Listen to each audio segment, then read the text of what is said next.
my Ghana say ya boy ahumodi bia secretary shane proye ye beko atia no ene 2024 corruption perception index no aba enkoye sa nti o se yire ye mu ye pa Ghana ya mampani John Dramani Mahama so asi o my Ghana ya construction zone ene wakwa power big push agenda no ho ntoma eno de sansemi tuja sansemi ensem bi ka ho agudie ka ho yede bro Premtobre Kasee o share live on Facebook /Adom TV Extra Go TV 119 DSTV 280 uko YouTube search Adom TV Tube na kwa AdomOnline.com semi ne sembebre wom bidi afia amankwa tamaklo yada se afia ni die mientie se den sem ni nchemu etie aposifo ye Wall Street Fido sesese asomdue aba Tamale Technical University na ni nyina gina nura kira no won mo yede akire niam bi enkoye nti opese mpanifo ya wi akire edane basabasa ye no isi asomdue afa ne ntoma pa efra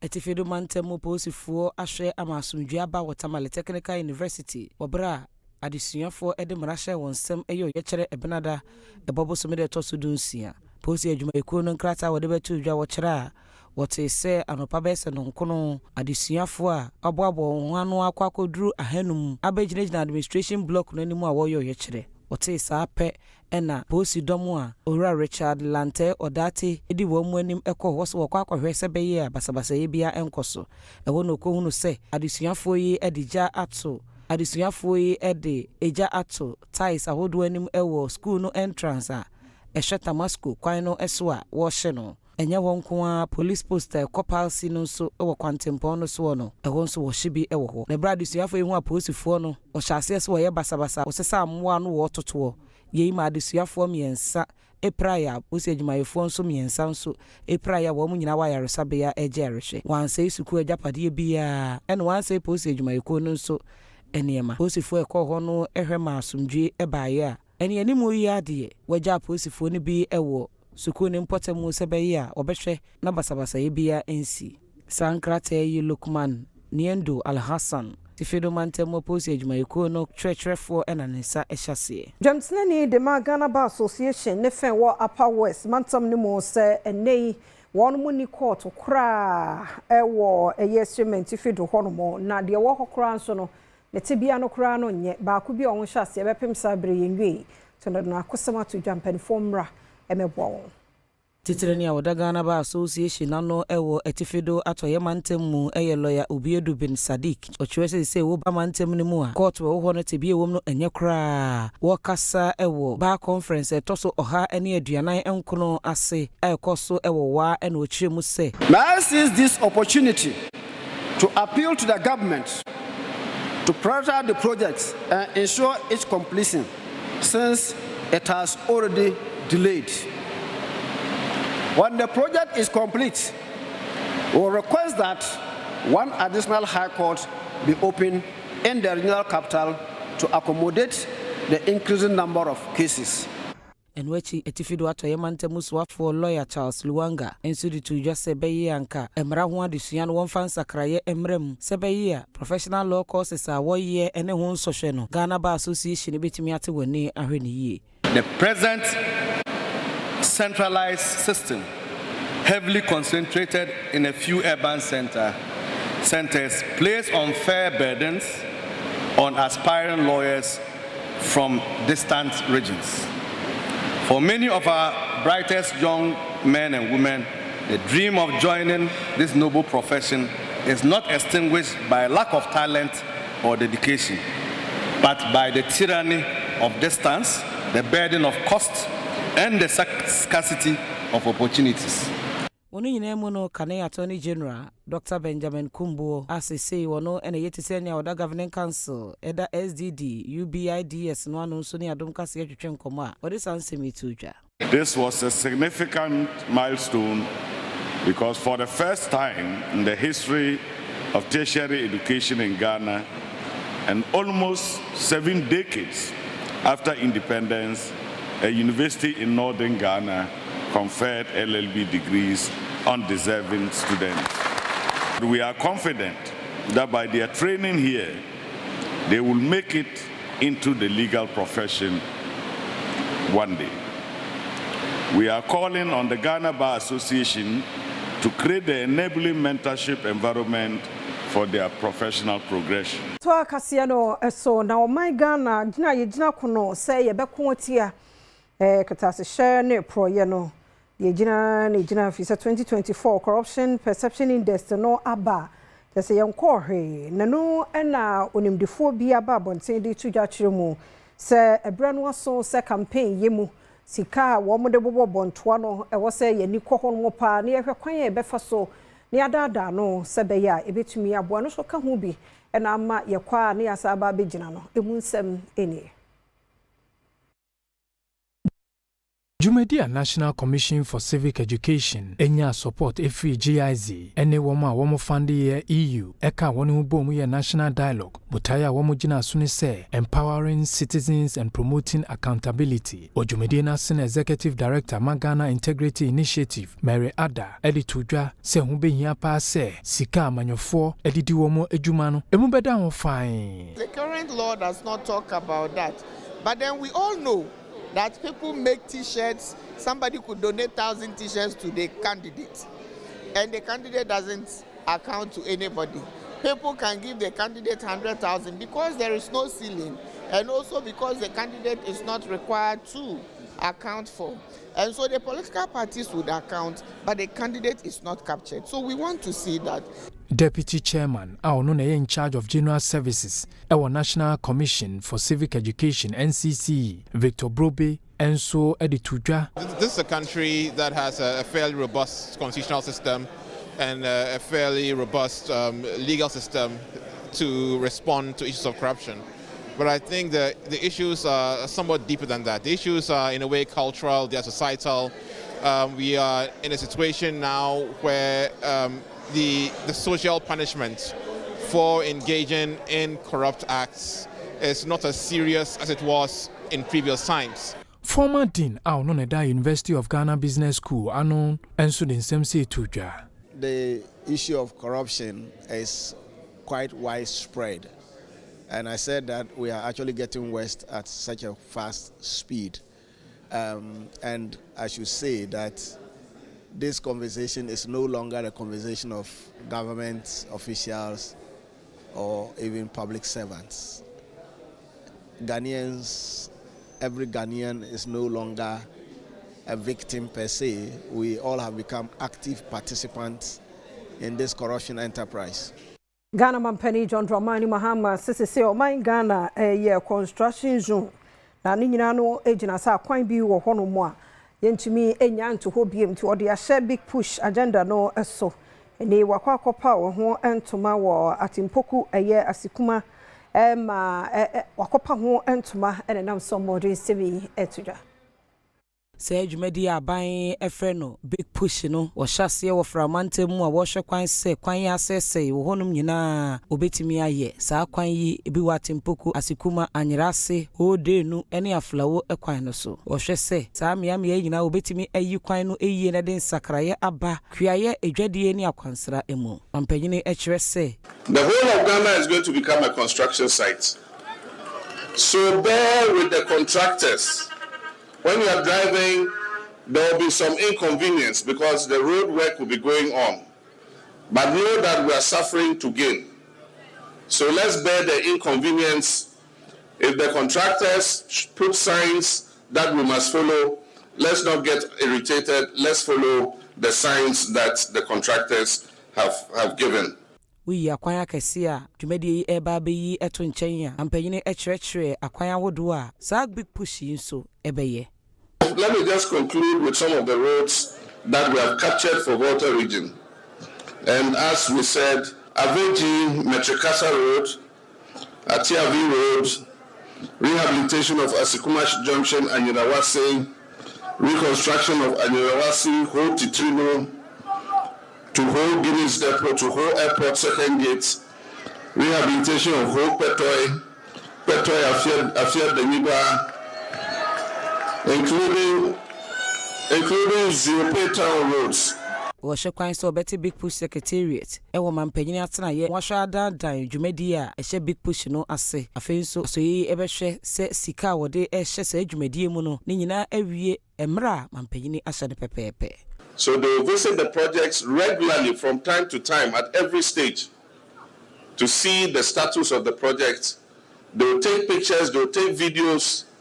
And so I'll be sitting in my office and I can see what First Car is doing on the whole Aflao Road. I can see what Oswald is doing on the Afenya Dodowa Road. Every contractor working on every road in this country, I'll sit in Accra at the Flagstaff House and I'll see the work they are doing.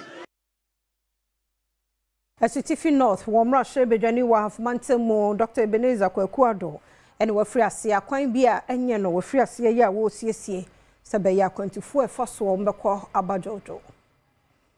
Dr. Ebenezer Kwekuado, Yamra Shebejani, German for Asitifi North, wa Mantemo, Washasi ACSA, a quire one man cinema Sabaya Bebuama, Konya Bedi Akoso, Uko Kenya number 2, Washasi ACSA, Jericho, Edeko Abatwa, a quino eso, the Runam Rashebejani, Echere Muse, a quire a free Abatwa hono ebesen ko Jericho empotemo ha no bese mfie nuni aye basa ensu to a timamufo wa ha entimi entwa wo akyekyerefo ne apomde adwumayefo bebre ensu wa ha ensu to a omodwuma komu eden enti mefato me ho se yewo mfidie wa assembly ho no menso so kwan ya mefa so a menya ho aka de ye fuel ede agum na operators a ebe yusu so mahwe de yebetima ya form ho no eno na mede asimani so a ye enso ha ya emra no no ba bi a challenges obia no mfidie ewa ha ya NDC aban yetua common fund na MPB anso so wakakra da ne foto mu no menso mebo modern se me support ye mfidie no with fuel. Mrashebejani echiremu a drip machines yi assembly no ewubi esenti na akafa ngwa wodi begum eno no yi ne bottomska editor fango egu mu a wahase ede yi adwuma omanfo bi ni Adom Kasee ehwetwe nkoma woda Mrashebejani ya seso atimi etu sa na moyi ekọ school kwa na ye kwa adwuma kwa bedru anim ho na nsuo da ho ntu bedru ho na agili esa no aka nsuo na chi untimi mpo no akọ nsuo na antwetwe adwade fo ntimi nkọ adwadie school for ntimi nkọ school ni ade enti kwa we abaye ndi da na sepanya minhira no kan da na se biko kwa we sensuo to a ye fa so kura ntimi fa ka na moto kura amfa so betinyankopo Adamo a Ebenezer aba no se wode afidie si kwa no so a wadwi so kiki Yatwa Kasee no so na ya wo amanten bono is montam no emu na suku category B senior high school wa amanten senior high school enye mfie aduasa no fie aduasa nyine wonye hwe wo school no munti ama sade anka wo school ni gina na so gi asuafo no won muntimi enya ne sa na no na headmaster wo ho stress empenifomra emebon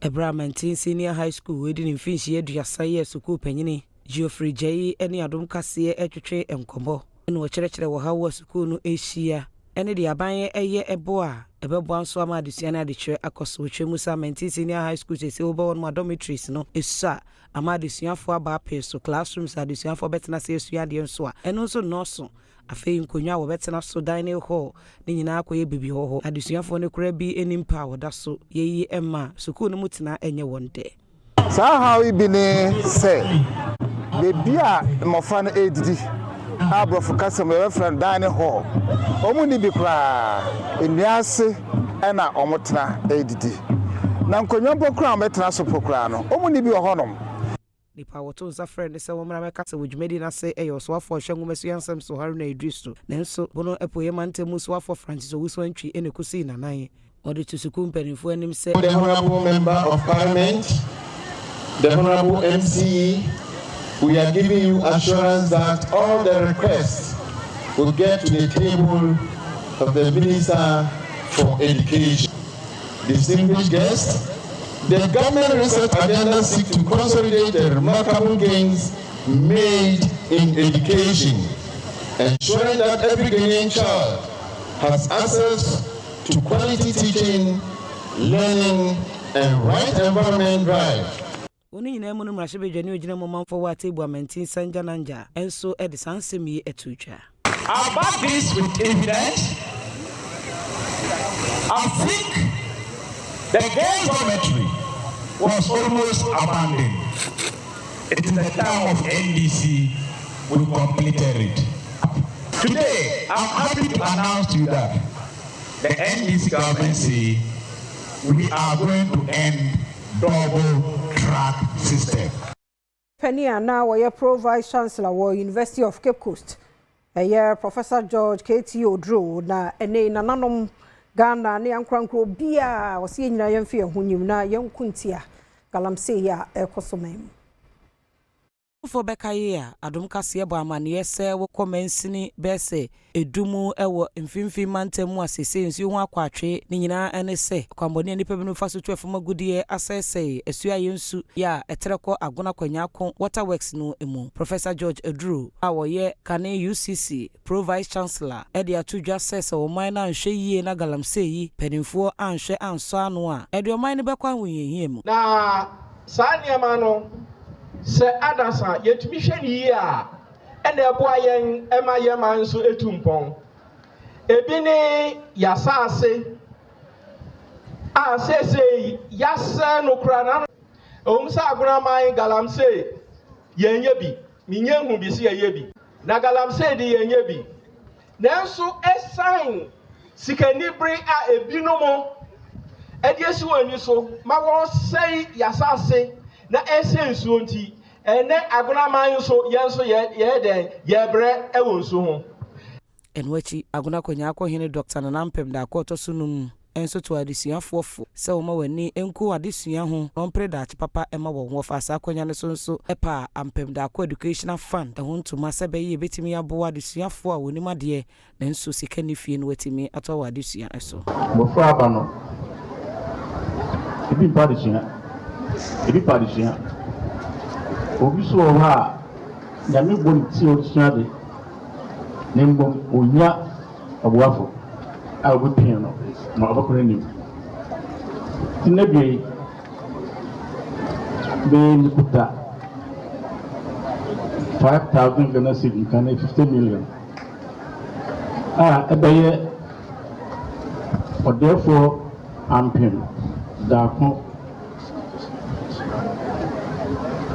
found and number found school idubiwa na yedia boa ona owuti nembo munya kwan na won kopia odisua so ene Adom TV bedroom dwumadie no so na NDC ne MPP e ba so no na chese obi a galamsey ya ye ka ho asem we ka we so ka we na no mu no Dr. Ezekiel Ejekum National Communication Team member Emma MPP se NDC amanyuko bra no wo position ye promises akese so mo di besi galamsey no ano na so nei ya buti won mu hu hwe de okan ye eni.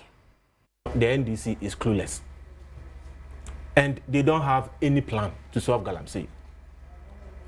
Party a mo opposition na mo gidi se MPP ene omo wo aban mu ene ye galamsey enunti mo beka kire Ghana for se omampani a wote so na Akufo-Addo ewo pepa no na obe solve galamsey a ono na odi asojafo nyina ewo oman mu anim.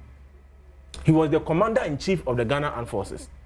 And Akufo-Addo wo pepa no na galamsey no ne hu mbomu a. It's a matter of giving order to the military. They will move to Galamsey site and they will stop Galamsey in 2 weeks. Now, omo die Ghana for opportunity. No mo be di oman so a ombe stop Galamsey in 1 week. In fact, omampanyi na ko a step further. Omampanyi a otisui. Oko a step further. Ena oni Ghana for nya apam. Na ka kire Ghana for say in my first 120 days, in my first 4 months, and nema me pesa me ye no, osade good krata so, e documenting differently. Unu say oye youth manifesto, and oye ni main manifesto, and osade ni social contract. The first 120 days in office, and nema me ye. Oko bullet 19 na. Omampani say the first 2 words in his first 120 days. Bullet 19, the first 2 words for that commitment to Ghanaians, no, or say ban illegal and new mining activities. He's coming to ban it. A ban is a ban. To no Kasee sa no na NDC communication team member no so ewo bedroom so Dennis Oforia Siedu edi tudwa chiremu se aban ye wo so NDC aban nyo obi a wodo obi a ebesi ebe kitase mumuasu bi a se de MPP ye no sa aban mu nipa kura ye bi no wo mo china yade se wo mbeyi de ho entoma eno so de ode tudwa eni aban na etiso enne no oti mpupuye bipo say the party ni anana appointee be involved that on kata wo so unlike the etwam na say ye hu hwehwemu mpo a omampani na nkasa kra ba bejina bedwam be kase there be unya involved in ente sa enti appointee bia ne party ni bia ada ne ho so a obi am pese ode ne ho be hye galamsey nim so ono so koye bi if say on your appointee na mo wate asese say one hwe wanamuntu yi na be da appointee say o ka galamsey ejuma ne ho a ye be yiwe film is it always appointees and the party members ni na party members kan na some grofo na o ka say attorney general Trama Yoko say o investigate your no government appointee Penny Kwanchafo ya wono ne da Jack Motors ano na nei Wanoma Power Jack Truck Range Vehicles no eho entoma wonbota ye nyina ene se akoni abedie ebe koboko na fe niema bonso ebe ye ebe bafom tie ne wukọ Atiko Junction ho ene won showroom no wa kase no etwase Triton Motors ene ayedi obi nye bida ne nyina ne se wonomo apa won Jack Truck Range ahyen we wonomo aye ede abase eba beboa ama akoneba die ho nsem akototen ewo manyi emu a enye no nko a wonomo asan ahwinhwan ye bo no so a obi biara nso betumi apebi no di edi ne dwuma na we ene dwumadi a wonomo de hyehye so a wo pa ho entoma ena panyimpa wono ena da Jack Motors ano Jihad Hijazi ede to dwa se we no mo de wonomo aya magana fo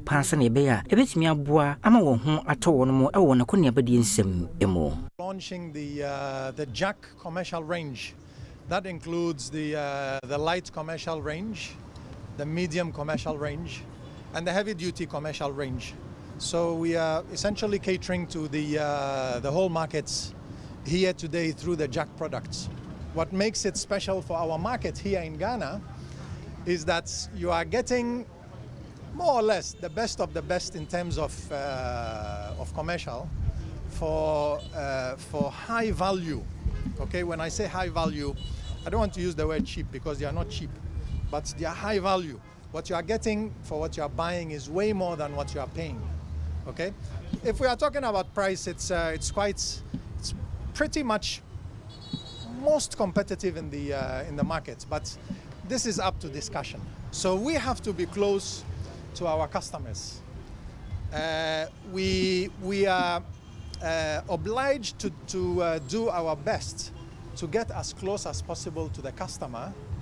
However, if the customer is out of reach, let us say in a mine area or in the hinterlands, we are also well known in the market for our mobile outreach services. So if you can't come to us, we will come to you. We are targeting essentially everybody. Okay, we have something for everybody. Enochi enopinyi need to just say MPP ye de shen eba mountain so a ehho niam aya nane pe eye din nanso we die enam se wono mo dwene o manga na fo hunti no wono mo e de ehyen ho akade nyina aba obi biara obetu bi no eni kwan se wo bohu esan se ehho to chima pe obenya ehho niam e de esiesie. Where they don't have to do it, we have to plan very well to ensure that our customer base has the maximum amount of spare parts they require at any given time. Obviously, you know, because we are a genuine supplier of vehicles and we are official partners, we are not permitted to tap into the local markets to order parts. These vehicles are tropicalized in the system, so they are not meant to be a type of vehicle where if it breaks down, you must call me to come and fix it for you. It must be easy for, you know, the service network in the country to take care of it, And if it needs further knowledge or further expertise, we can come to you and take care of it. Obviously, you know, these vehicles are commercial vehicles, so downtime is extremely important that we avoid. They are used for business, so if it breaks down, it's very sophisticated. Nobody can fix it but myself. It becomes a very precarious situation for the customer. So these vehicles are very robust. Premtobre Kasee na ogu social media fia amankwa tamaklo na nyamepe ene be mu nkente sa abamu afei ena wohua carpenter adwuma no bie no ka langati fo bi je ne nkwafre ne nsam ne nyina ne se yese ontua roofing fee asemwe esiye wo gomwa to ansa yegomwa ismansimo awon finfin mantemo Onipa wamfa ne din antudwa ene Adom News Central for etwetwe nkomo no wochira enipa ennan a womo ete eye moto titafo ye motorbike so ana womo beto share ne so oto aso se safo na womo ekita nkrante a womo ede to share ne so ene akode ahodo bim boys bebre e wo hono no mo bro medicine for we carpenter for no na carpenter ni se jami me sika wo mi kotoku mun jami ma yeden mi de me adwuma ni ma yeden o so mun jami ntita mo hu se mi pie ye na ha ba kuni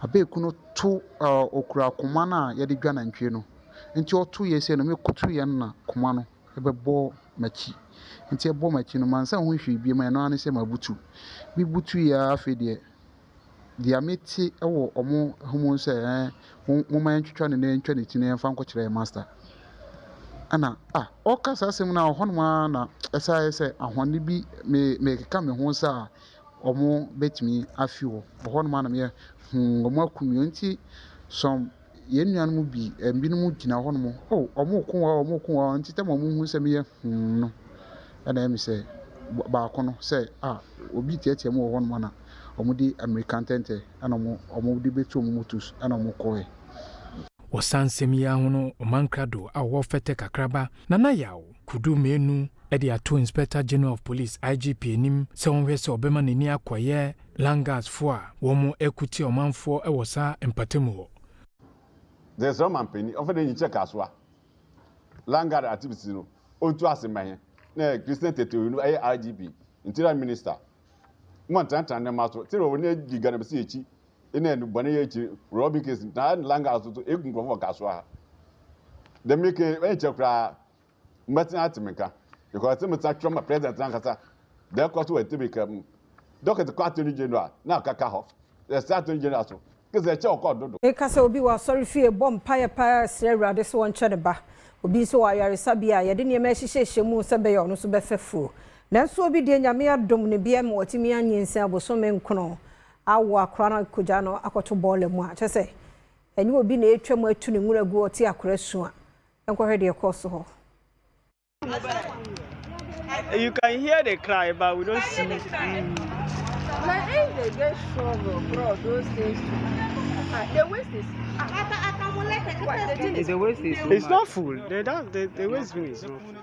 Sa akodei womo eti se na odaye bola container bimu ana onipa bi ode nani ehu yei ekoto ne wom ekira nipa ode akodei beto container nimu no eye oba enu ntino wo boye sanitation officers ana womo eye adwuma ewo ho edefa akoda na oda bola container nimu ana wo sunu eho na womo nso dimirika ekotwe ye akoda no ewo eye kotokom na womo ebie sunu ana womo se ya akoda ya wono munumu a ya chichire no akodei womo de na akoto eye damango aban ayare sabia se womo enhwe no anes fo a womo de atudwase akodei ne hu ye pa emebunu bi ana womo bu afu pa enso de atudwase womo bowura tokro biemu na omahwe onipa kro wodi sansemone no esanse yade a emwa kra we so ya rohosam pa se obatan fi aduanan emienu so akoto nsuo mu ebra wo yes wo kwakosa nsuo ewo amwana praso wo Brim North Mensimo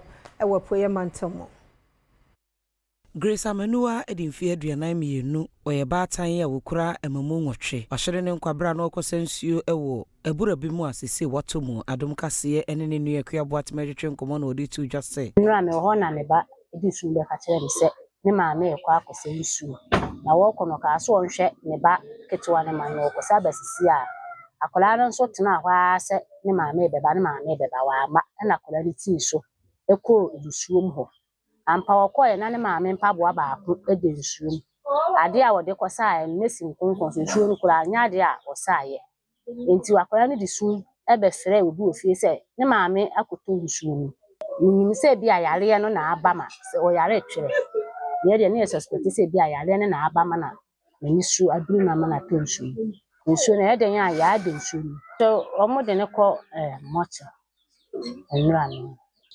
abusua no egusu a agya yɛ toatoa sɛ akodi apolisifoɔ nsɛm nti ebi kola efiri afosu aba kola ne abɛyɛ totoyɛ ɔmo si ne ebesie bia no ɛmo ɔmo aso nti akyɛ wanya 42 ne mayɛ nwɔtwe na ne kunsu enu achi maame a wahwere ne nkwa ne kunu kwabena igbe ekyire mu a ɔwɔ n'afuo mu ɛna ɔte sɛ saa awɛ wusɛm yɛsi esenti wɔ so asra polisifoɔ sɛ wɔmfa mu ne mu abusua sɛ bɛyɛ a wobɛtumi akɔkora wɔn mu adeɛ bɛba mi de no asɛm ne bɛn na wɔ bi na mi ni hɔ na me kɔ afuo mu nti obi na frɛ me sɛ me mmra sisi a me ba ya na me si akyerɛ yɛ abula ana machine twae ya esenso no dware na ɛsɛ papo nso anom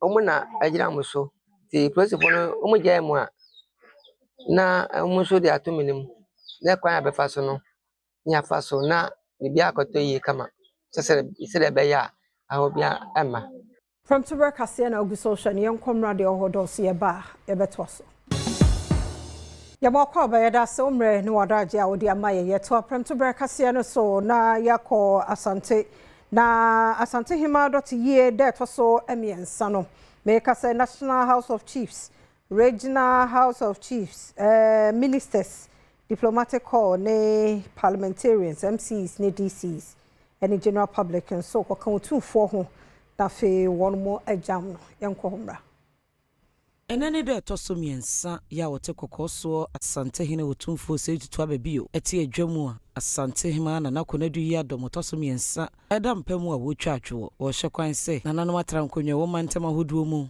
asoafo mrahye bedwafo mensini krache eni omanfo nyina eba bema otumfo se tutu to so mienu yakọ na asante hima na nakonadu yi Adom to so miensa so behwe ne akidi twato kra amamre ne amane ene edi ahimu yi musiekuo bi efiri framantemu ena aba woyi nkonya eye wamamre aitwato ediama asante hima wa wonim se multimedia Adom brands ye Adom TV ye djumedie eye damedame eba na yenya nhyase de ho popoye no kra ne so ani so ka kire ene ya make se na na tofo jan ya wono eye ohene ma jaman timponi eye techiman traditional area wo Bunu East na aje atumu den yentie de na eken Nana tufo jan abɔ multimedia baso pa se wa momode nhihye egu akwemu a san nhihye ade de nkabomu eba pa wo kyeremu a o game center a wo manfo mabunu etai ebehyiemu ewo ho se koba ne se wo mo ebo eye dam yibia wo mo ebo ne numre enipa dom ebetwa hia ho wo kyeremu asa anamontu a wotui ade a wo ma wo manfo eni agye pa Cecilia dia Mastatia Moyano Adom TV for no is very good. Oman nkrache oman Kenyan klan dia koskua so kosku se u shedma so fiedma ti futuo kwa foso bunyam lante no enne hia ti edma so monkoso na munya sa ne yam behira wo patrons a womonso eba ampoma sika duase enso ne Adom News nsentwofo etwetwe nkomo no womode nsem se tudwa More Santo. Now sit down to na head. See am dam to ata omamu wa na de. Ye bia yempo na nti me hia bu na hira mu ne Adom. Na next season bia me timi se maji chok don ya na. Makola kura na ya bu na abu na makola no. Wa kola no. Makola packet wa kura. Ba wo yan competition bia da. Me on se na se adwuma ne timi nya kwa afi na nyame ya maduma. Besa me be. Nti se me bu na bibia to bia. Competition ba be mu bia se na. Oh, never be so young yet. I said, never going to go. Never go on my own. We are never going to to nya kwanya besia true challenges abio. Oh, but when you plan adjacent to that, and the daytime I come born because I just say I send me. Teacher 27th. Ye pa ho ntoma de mo den. Now so baby, wa be kire obobre. Sa pepepe de edu so no ya Adom Trotro Prince. O se sie do akopie mu e wotema station a odi nkomo yi. O sie ntio.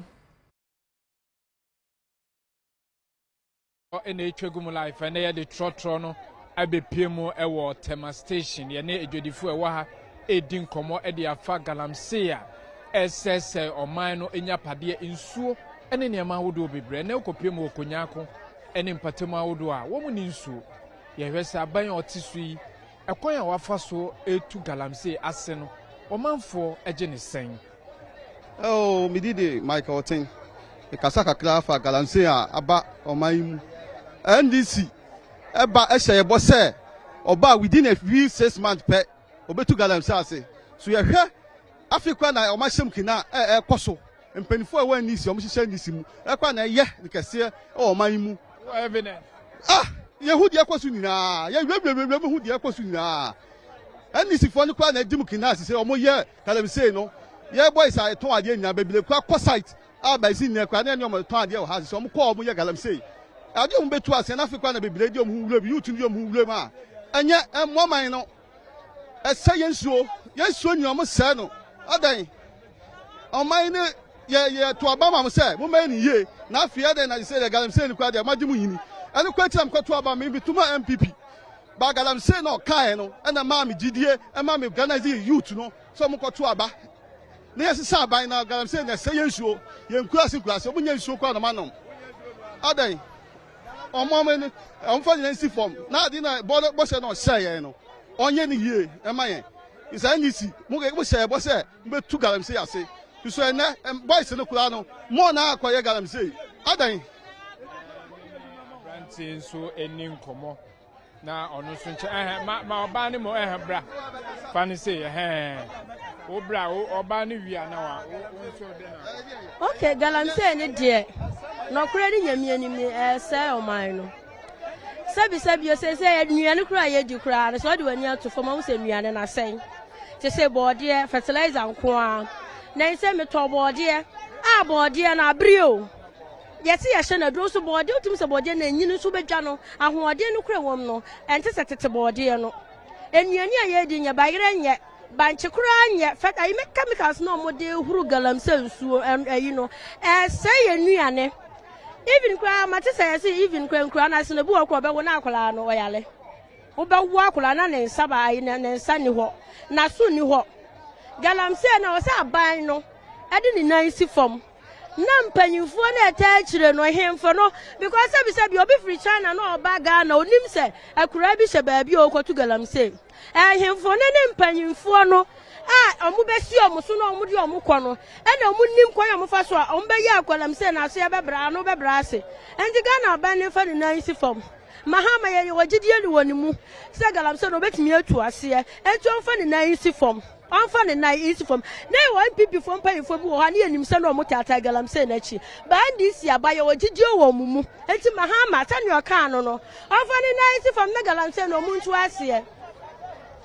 All right Papa o me kakra ba ja o say me de ma yun chere me de galamsey ni de nkaye omuni umba se omu jai de a ene o se mko bi adwuma ma o mo no omu nyai simple no ano no ko bi adwuma ma hwan nante na omu ya galamsey no wa kurase no obi adwuma de a omu nya biem na je omu nya galamsey no omu nkodi de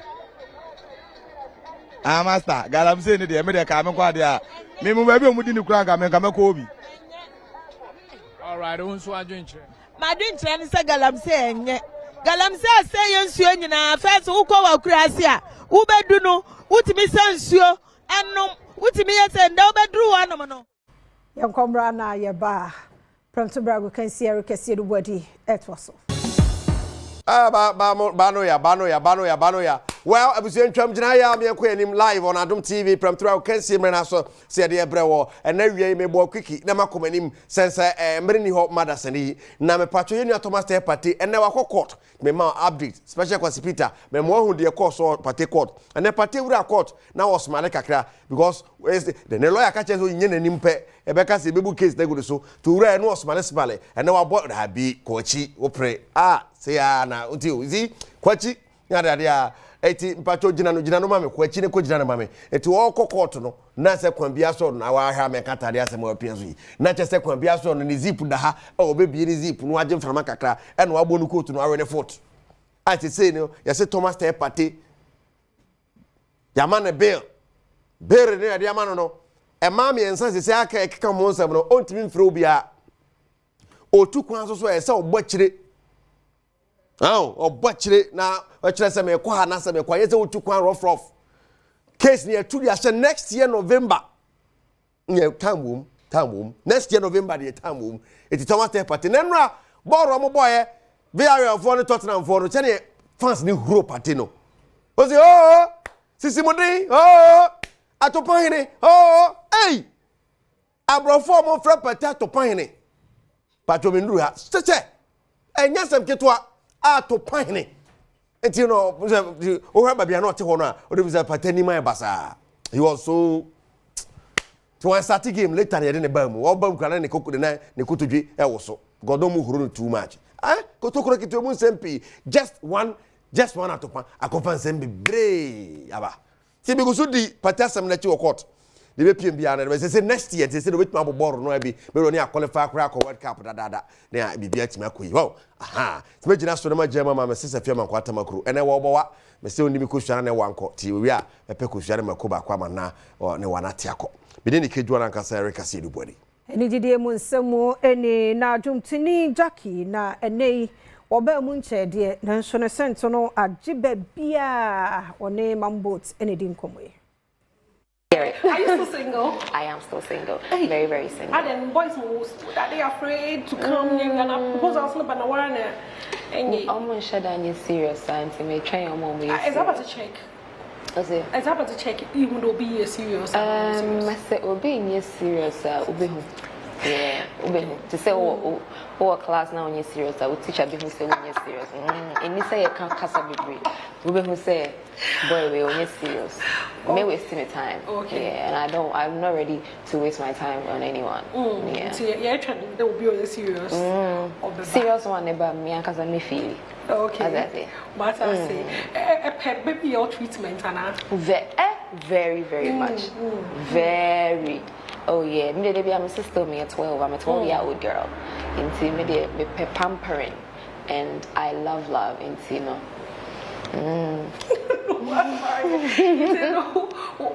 What would be your deal breaker? But my maybe from like they say no man is a man serious. A man is a man serious. Into me no you any daily. You just to hold that you become who some. Yenye no so na Premtobre Kasee na hana be makwan na yede sie aseda ye odi amrani adaje a wode maye yeda team no so ase adwuma won maye medi afia amankwa tamaklo obra etwaso